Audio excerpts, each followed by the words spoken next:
Well, hello. Let's see here if everything is on.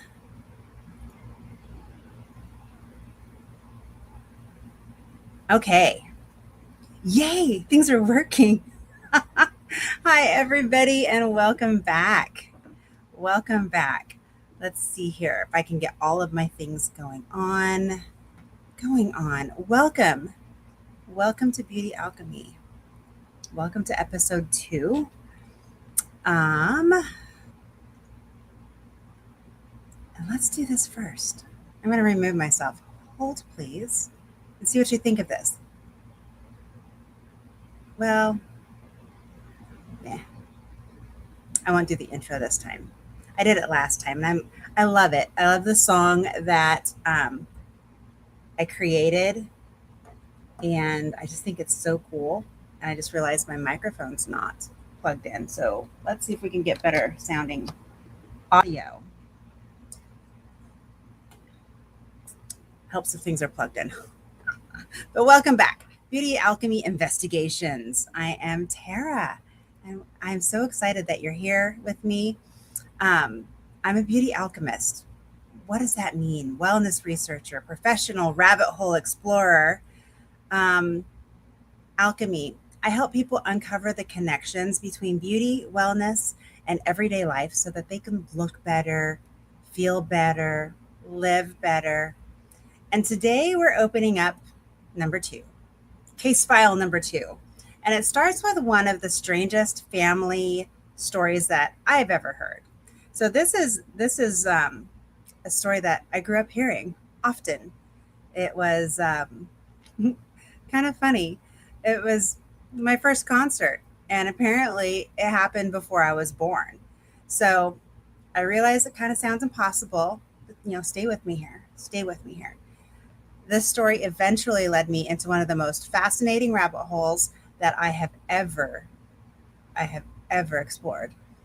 Now, this is a rabbit hole starring frequencies, sounds, music, patterns, and a question that I still don't think we've ever fully answered, which is, why does sound affect us so deeply?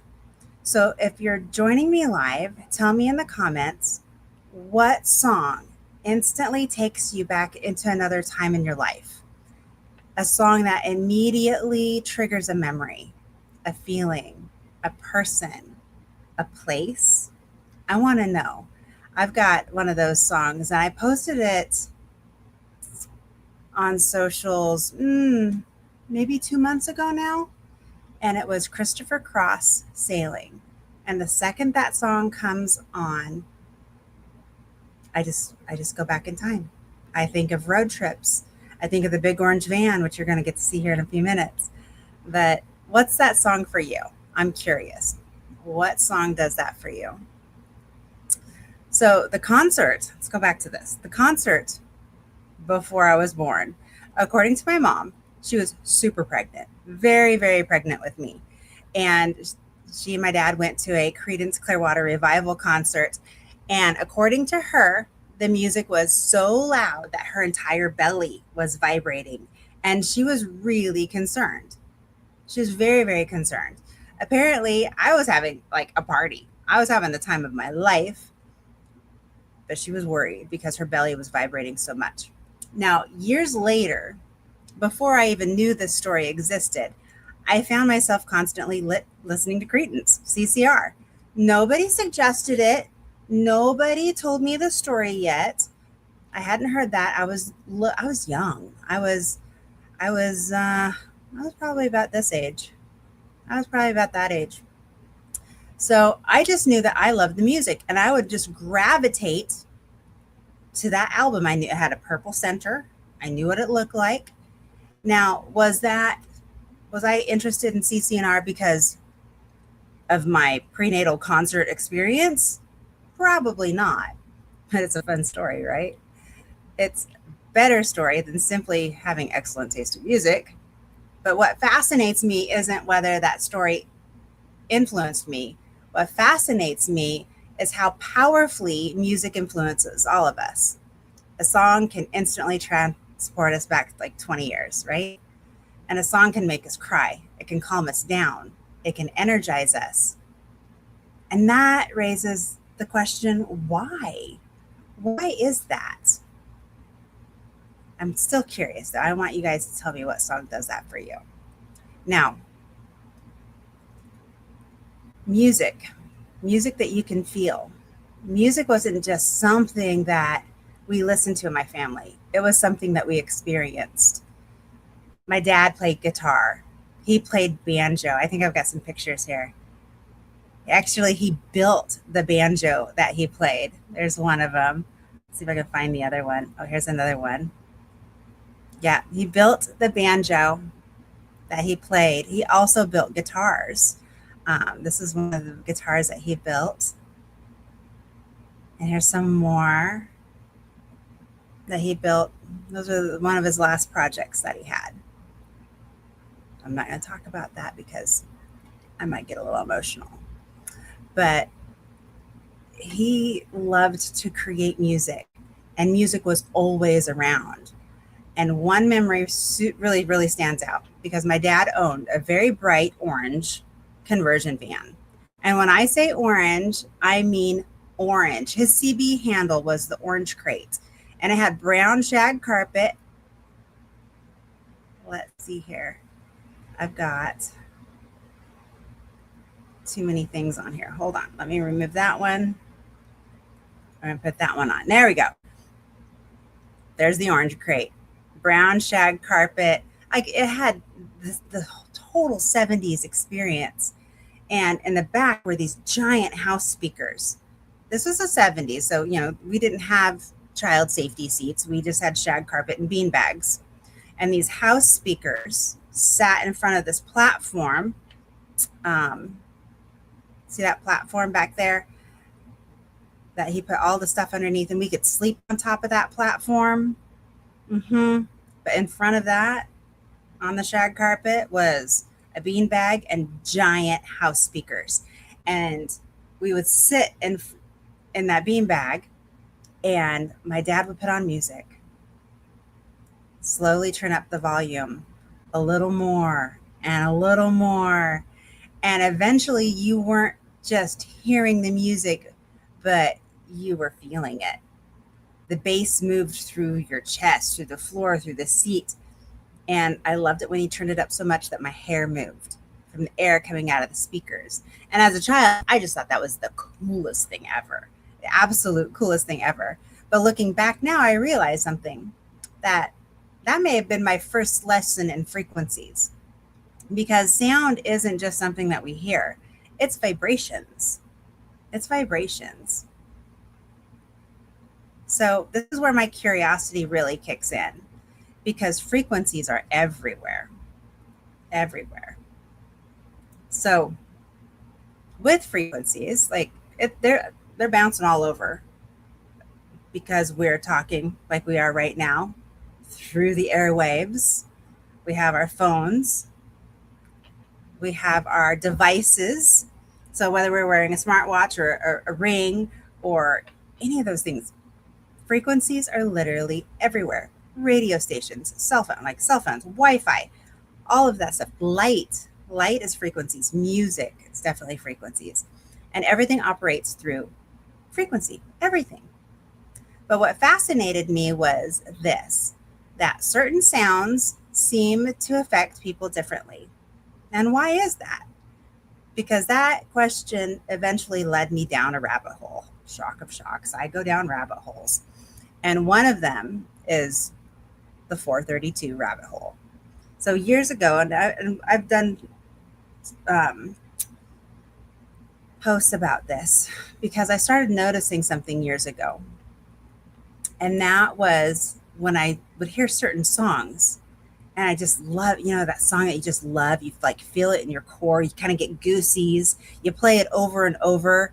And I'd start digging deeper. And I discovered that many of those songs had been tuned to 432. There are 432 hertz. Now let's pause this for a second, because this is where conversations online can get weird really fast. Really, really fast.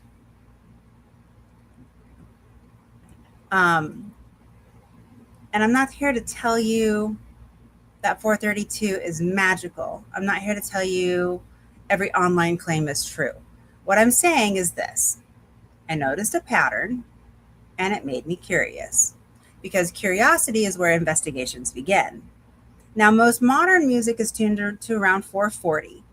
Now, some musicians and listeners prefer 432 because they say that it sounds warmer.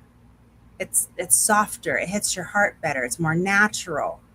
Others hear absolutely no difference at all whatsoever. And honestly, that difference in experience completely fascinates me, because people are different. And maybe that's the bigger lesson. The tune. Oh, I forgot to bring my tuning fork.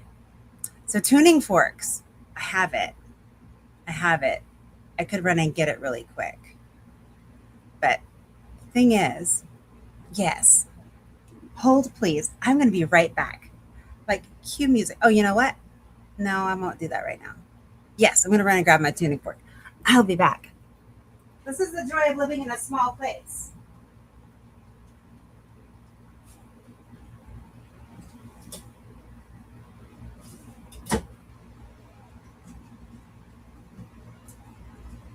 Okay, tuning fork. Now, for those of you that know, um, tuning forks were used in healing a long, long time ago. And this is a 126. And so you can kind of hear that. Kind of hear that. So I have a 432 tuning fork as well that makes different sounds. Now, most people think of tuning forks as something musicians use, but they actually demonstrate something fascinating, because you cannot see the vibration. You can hear it and you can feel it, but the sound is invisible. And you can have a headache and you can just put it right on top, different things. Anyway, this is what started some of that fascination. Some of that, this starts grabbing my attention, because they use this ancient, like this has been around forever. It's something we can't see, but we can hear it and feel it and put it on and feel it. Now, this is where the rabbit hole can kind of get weird. This is where I discovered something called cymatics. Cymatics, and I'm going to bring up this one. So cymatics is where you can see the frequencies, because this really blows my mind. So this is one way of looking at cymatics, where researchers place a material, sand or water, on a vibrating surface, and then they introduce the different frequencies. And what happens next is fascinating, because patterns begin to form. Different frequencies create different shapes, different geometric arrangements. The frequency changes, the pattern changes. Just look at these. It's like every one of these patterns here was created by vibration, by sound, by frequency. Now, the cool thing is like you can go from frequency to frequency and then go back, and the images are exactly the same. So let's say they have a 595, and then it goes to a 1373, and then it goes back to 595. It goes back to that same pattern. So cool. There's lots of videos. You can do deep dives on it. Lots of videos on YouTube where it talks about, and it plays the music, and you can watch the sand just shifting and shape and going. I think it's amazing.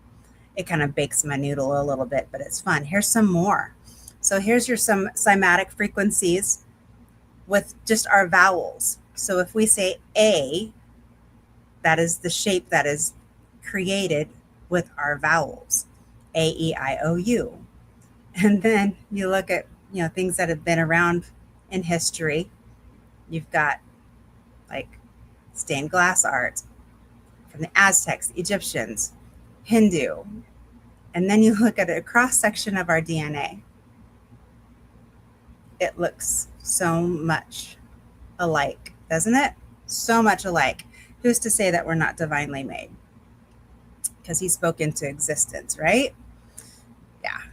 So I'm not trying to prove anything. I'm just wanting you to research. I'm showing it because it makes me ask better questions. If sound can create visible patterns, what else might it influence? That's something to think about, right? Now, I'm going to take a little shift here because later on, during my dad's cancer journey, this was in 2020, sound became something much different for our family. There were certain frequencies and sounds that he absolutely loved listening to. They relaxed him. He liked the higher frequencies. He liked an 850 or a 990. They helped him feel peaceful. Now, my mom, she couldn't stand those frequencies. Same sounds, same room, completely different experience. Where, that just taught me something, that wellness isn't a one size fits all. What works beautifully for one person may do absolutely the entire opposite thing for somebody else, or absolutely nothing. And I think that's what's important to remember, because it's, you just got to remember it's not a one size fits all thing. Everything that we do, what works for me might not work for you. What works for this person might not work for me. So, yeah, just have to keep that in mind. So, one thing I do know is that music affects us, sound affects us, memories affect us, patterns exist throughout nature, and some of the most fascinating things in life can't always be seen, only experienced. Maybe the lesson in this isn't about 432. Maybe it isn't about frequencies. Maybe the lesson is about paying attention to what energizes you, what calms you, what inspires you, what makes you feel more like yourself. Because your body is constantly giving you feedback. The question is, are you listening? Thank you so much for listening to me. And one of the greatest gifts that my dad ever gave me wasn't really answers. It was curiosity, the willingness to ask questions, the willingness to explore, the willingness to keep learning. I'll never stop learning. And that's exactly what Beauty Alchemy is all about. So not having all the questions, or not having all the answers, but following the clues. So I want you guys to tell me in the comments, what rabbit hole have you gone down recently? And what should we investigate next? Until next time, stay curious and remember that your glow isn't gone, it's talking. Are you paying attention and listening? I hope so. We'll talk to you later. Bye.